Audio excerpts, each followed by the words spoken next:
Hey guys, and welcome back to Reviewing Reviewers.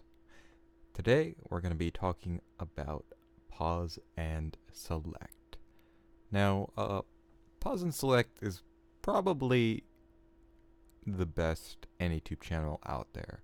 Definitely in the upper echelon of AnyTubers that exist. Um, his content is consistently high quality and well produced, both from a script writing standpoint and from a video production standpoint.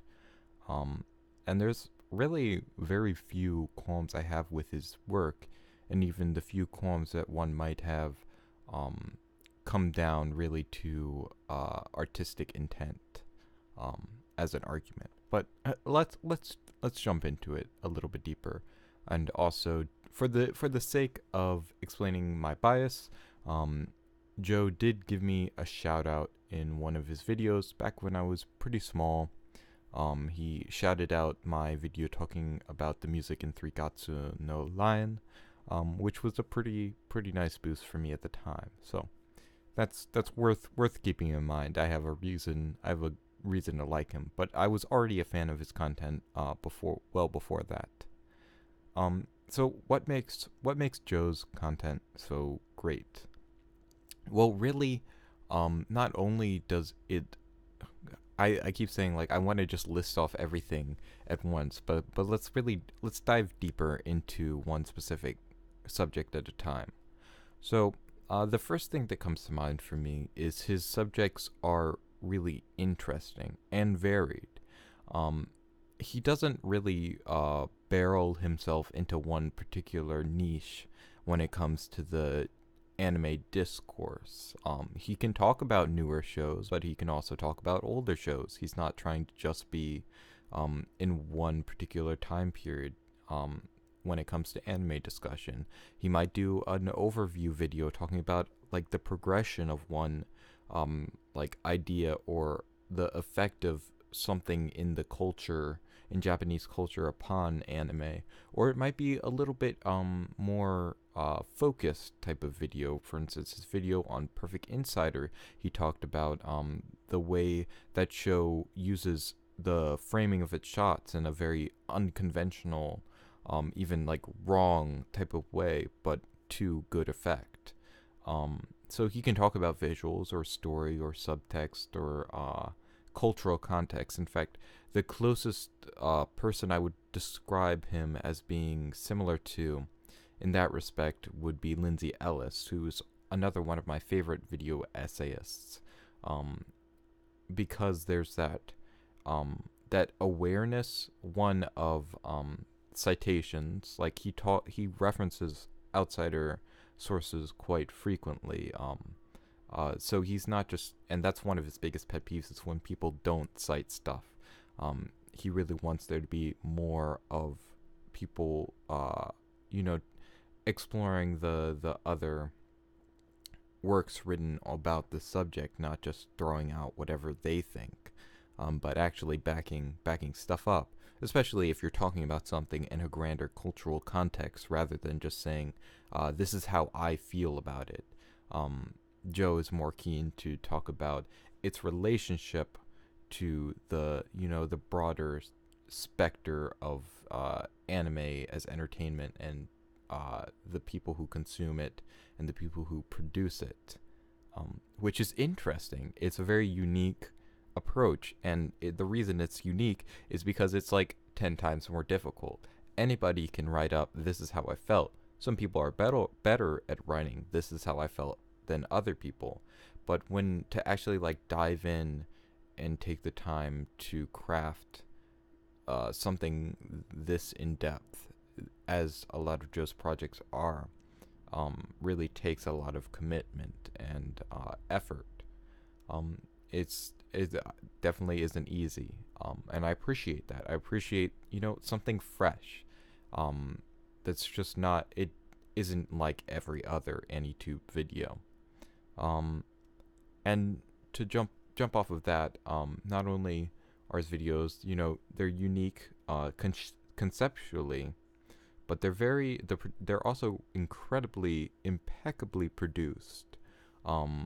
His videos editing, I really appreciate his editing style. It falls in line with what I really aim to do, almost, not quite. His editing style is a little bit more like what's the word? It's a little bit more. It feels like I'm watching a documentary. A lot of his pieces, and I don't quite want it to be that angle, but it is pretty similar to the type of editing that I want my content to be like, in that his editing is never intrusive. Um, this is one of my biggest pet peeves with editing, is when it's incredibly in your face, um, and particularly when it's like it's obnoxiously in your face. So there's editing that can add to a scene.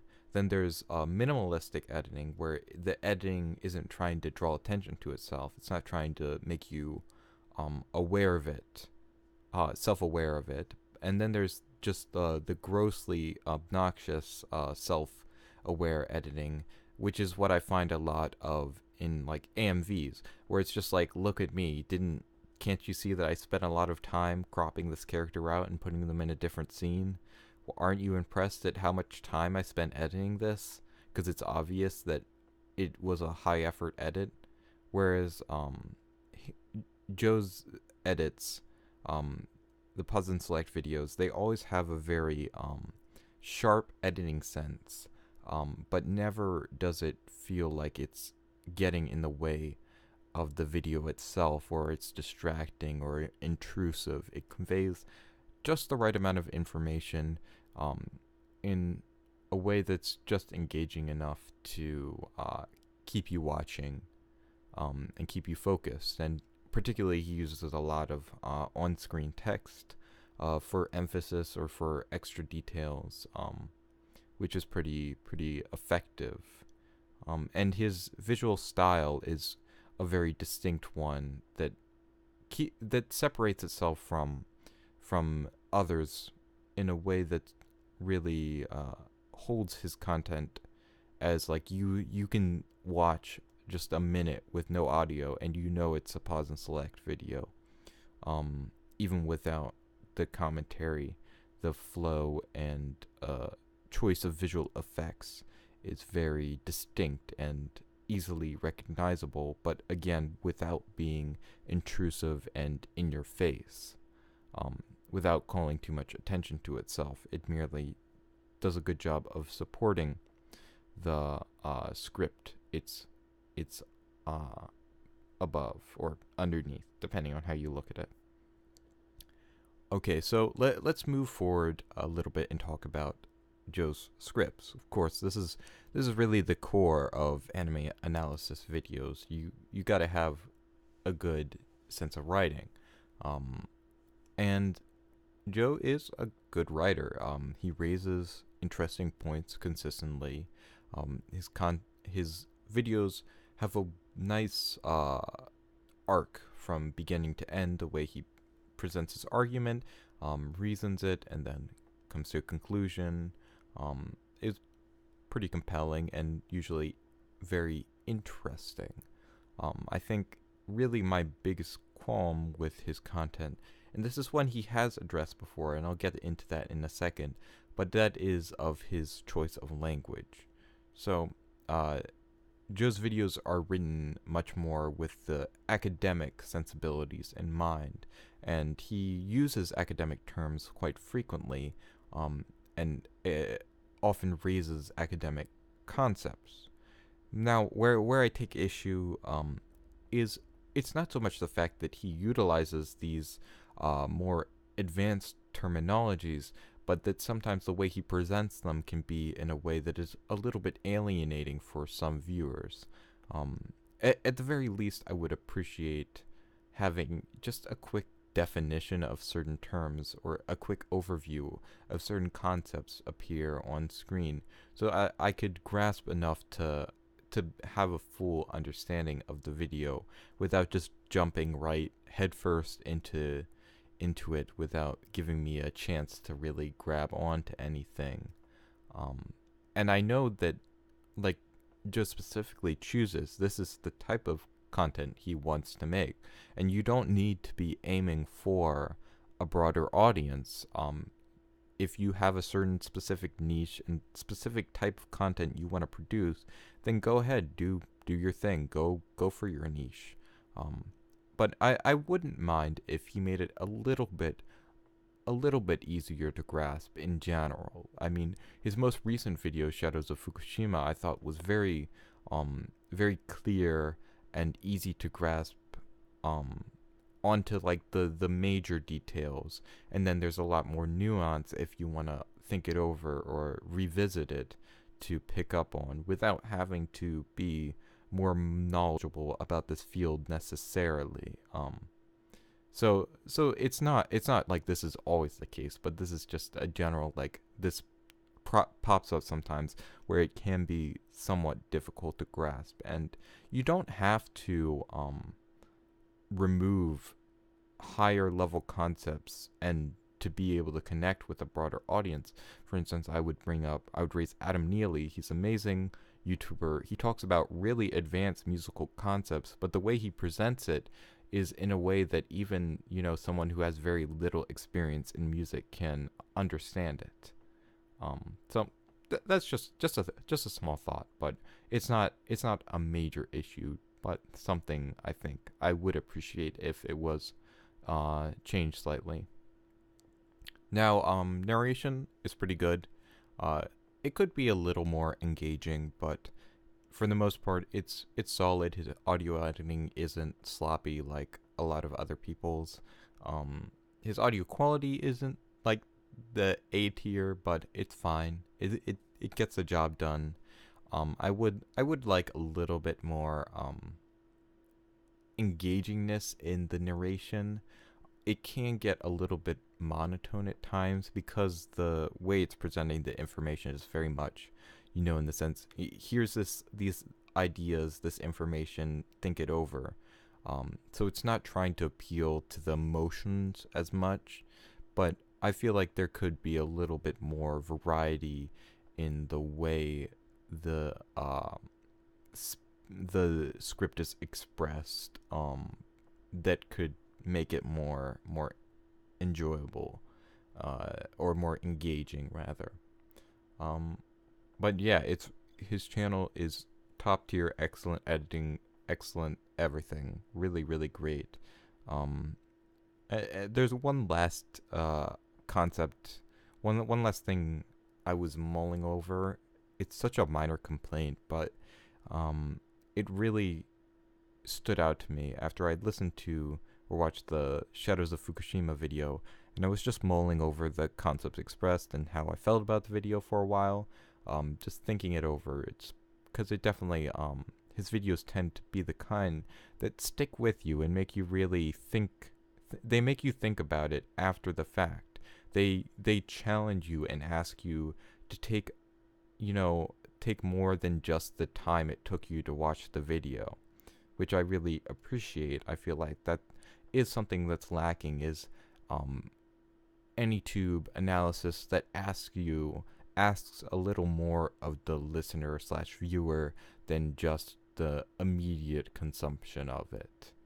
But one of my faults, or faults in quotation marks, it's a very small point, but that is of the fact that just the nature of this type of the fact that it's a YouTube video doesn't lend itself very well to this style of writing, unfortunately. Because one of the great things about the written word is that the pacing of your reading is entirely decided by you. You can speed through parts that are easy to understand and slow down when things get tough. You can quickly glance back over a line that you didn't grasp fully the first time, or even go back a paragraph if you didn't feel like you got it, and find that one connecting factor that you must have missed. And it's easy to do so. Whereas in a video, you're limited by this factor of time that's been added because of the nature of it being a video. So it's not quite so easy to just rewind and go back to that one line or slow down or speed up at your will. Like you can, but it's not as convenient, and it is much more annoying because if you go back, you want to be able to go back and go through at exactly the pace you need to understand it. Whereas with a video, you go back and you have to sit through it at however fast it was already.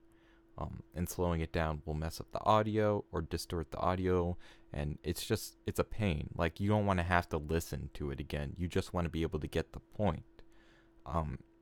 And the thing about a lot of, at least my experience reading academic essays and such, is that the nature of being able to go at your own pace is what makes them, effective, because the powerful lines, you can really dwell on a really poignant thought and just sit there and think about it for a second. You can't do that in a video. What are you going to do? You're going to say your point thought and then, like, stop the video for 2 minutes, and just play background music? It would be ridiculous. Nobody would stand for that. So that's just like an unfortunate result.